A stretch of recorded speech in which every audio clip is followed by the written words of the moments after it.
Hi everybody, it's me, LisaT, coming at you with some positive energy. So we're continuing our 40 days of spiritual growth, spiritual change. One day my soul just opened up. And we are doing simplicity, day 8. Okay, honor the divine with simplicity. So the working definition for today. The principle we are working with today is simplicity. It is the state of being simple, uncompounded, or uncomplicated, clear, direct, existing in the most basic form, free of judgment or perception, free of perception, so free of how I perceive it. You know, I've said this in another video, like God speaks in silence. Everything else is a misinterpretation. Everything else is a misinterpretation. We interpret things from our past. From our past experiences, we interpret this moment that's happening now from what we've learned in our past. So we're interpreting it from a past because we're so conditioned to be stuck in this old self. We're always playing things through from our old self and never giving ourselves, unless we're doing the work, permission to live this moment from a perfect place of centeredness in this moment, of complete nowness, not of any past. So not being in the known past or the predictable future. We predict our future from what we know in the past. So we got to get present, really, really present, so that we can experience a newness.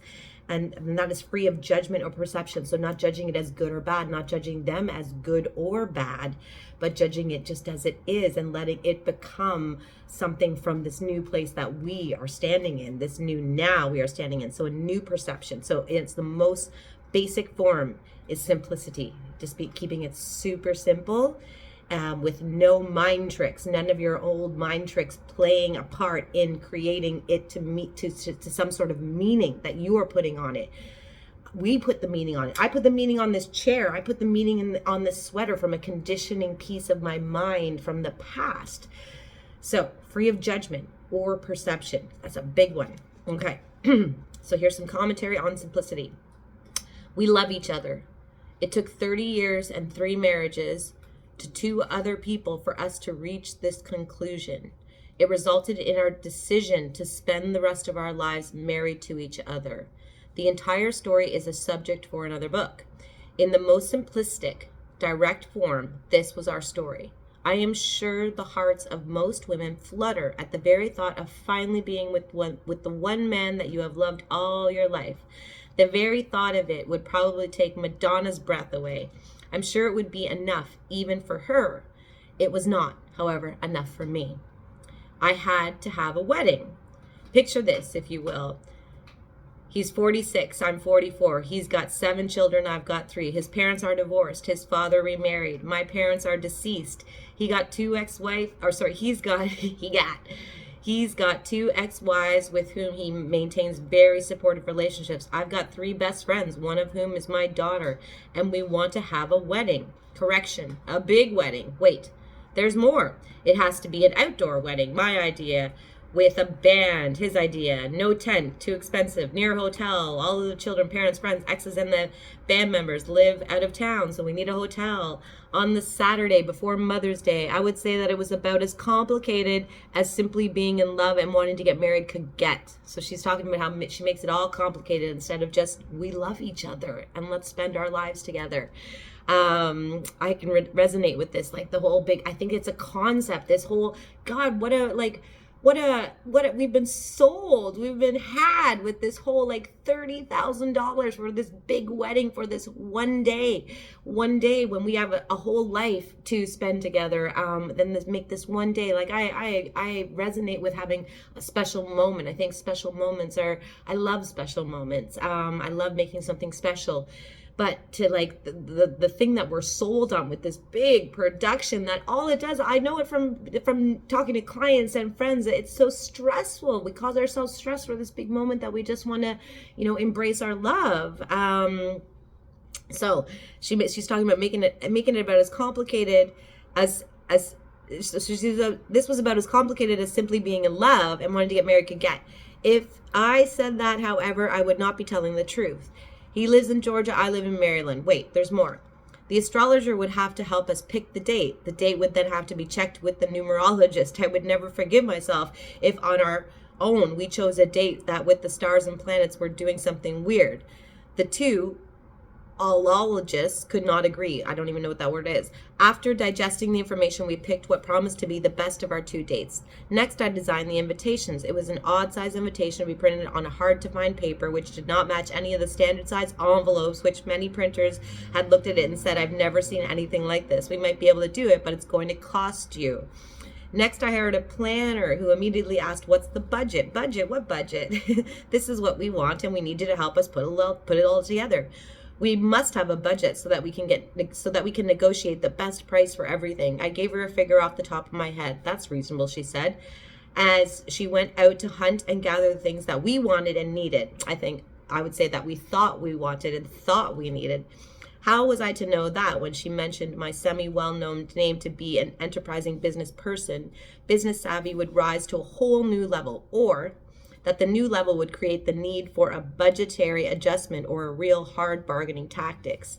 My planner knew how to drive a hard bargain. Unfortunately, that was of no use to us in obtaining the material for my dress, which was coming from another country to be shipped to a designer who lived in another state. Wait, there's still more. There was another event scheduled immediately after our wedding. We had 4 hours to complete the ceremony and the reception, an hour for the ceremony, an hour for pictures. That left 2 hours to dance, eat, and greet about 300 guests. The thought of it took my breath away. Moved time back an hour, it felt better, but it would require that the planner and I worked very closely together to come up with a manageable schedule. So everything's going to have to be like, no, we have 1 more minute to go. We only have 5 more minutes to do this. Under normal circumstances, a bride working with an experienced planner to coordinate a simple wedding would not be a difficult task. In this case, however, I was not planning a simple wedding. I was planning a wedding at the same time that I was moving a business into a new building that mysteriously developed a leaking roof 3 days after we moved in. I was planning a wedding at the same time that I was completing not 1, but 2 different manuscripts. I was planning a wedding with the maid of honor and matron of honor who lived in Alaska and Detroit, respectively. I was an orphan planning a wedding and trying to decide who would give me away. My 26-year-old son, who insisted he would have to wear sunglasses, my very public shy godfather, or my old brother, who might or might not decide to show up despite his semi-sober pronouncement after a 10-year abstinence. You know I'll be there, he said.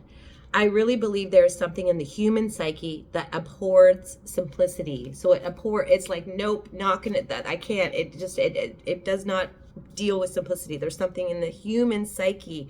We don't know how to just keep it simple. Because we get in our heads and we stop going from our hearts.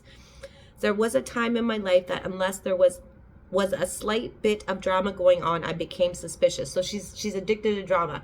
I can relate to that. I used to be like, but drama was so familiar. Chaos was so familiar that if I wasn't in chaos, I remember like 5 years ago calling a friend and going, something's wrong. I was on the TTC I was on the Toronto Transit, and I called my friend. I was like, something is very wrong. And she's like, what is it, Lisa? I'm like, I don't know. Like nothing's this. She's like, it's called peace, Lisa. And I was so uncomfortable in peace because I was so used to and familiar to chaos and drama, so used to and familiar that I would create chaos and drama when there wasn't any because it was familiar to me. I knew that. I know that feeling. I don't know this feeling of peace. So she's talking about she gets suspicious if there was peace.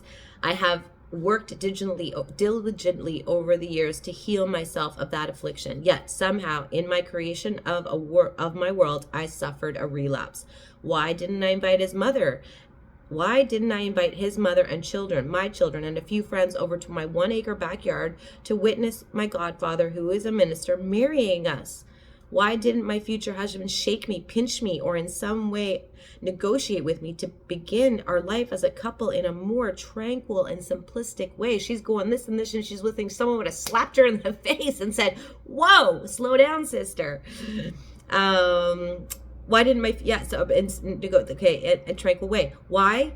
Because we're all human, and that would have been too simple. Why didn't someone just slap her? Because we're all human, and that would have been too simple. I was riding the bus one day when a woman and I struck up a conversation about mothers. I told her how much I missed mine. She was my inspiration and my best friend. I recalled how many times I picked up the telephone in the face of good or bad news to dial my mother's number. It was usually when I heard the disconnect recording that I would remember she was gone. What happened to her? The woman asked. She died. I'm so sorry for your loss, she continued, but what happened to her? She stopped breathing. I knew where she was going, and I wasn't going there on this bus with a perfect stranger. I realized she died, but what happened, was she sick? The woman was actually displaying signs of annoyance. Perhaps, I said, but in the end, she simply decided to relinquish her body and its place on this planet, so she stopped breathing. Now totally exasperated, she retorted, well, that's a pretty simplistic view of your mother's death. Death, I thought to myself, is simple. Stop breathing. Stop living. Very often, when we create drama in our lives, we stop breathing. If you start, I noticed it even, like I was making my bed and I was like, breathe, Lisa, because I was in a rush to make the bed and get this done. And I was like, I stop breathing when I'm like, trying to get things done too quickly. So we can create drama in our lives. We stop breathing. We stop thinking. Our hands become cold. Our senses are dulled. Our mouths become dry. It's called stress. More often than not, stress is not induced by situations and circumstances we face. It is an outgrowth of our response to the situation. So the stress doesn't come from the situation. It comes from our response to the situation. Humans being crave the complex, dramatic, gory, heart-wrenched slang on most things.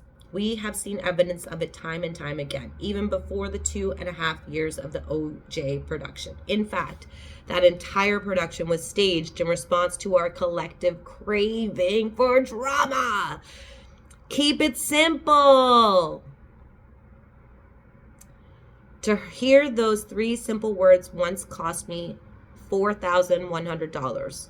Perhaps I'll tell that story in another book. I thought I was cured. Obviously, I was wrong. Life, however, always provides us with opportunities for self-correction. I am almost sure that my wedding production will do the trick. So here's your affirmations for today. Today, I realized the simple truth that God loves me. That's it.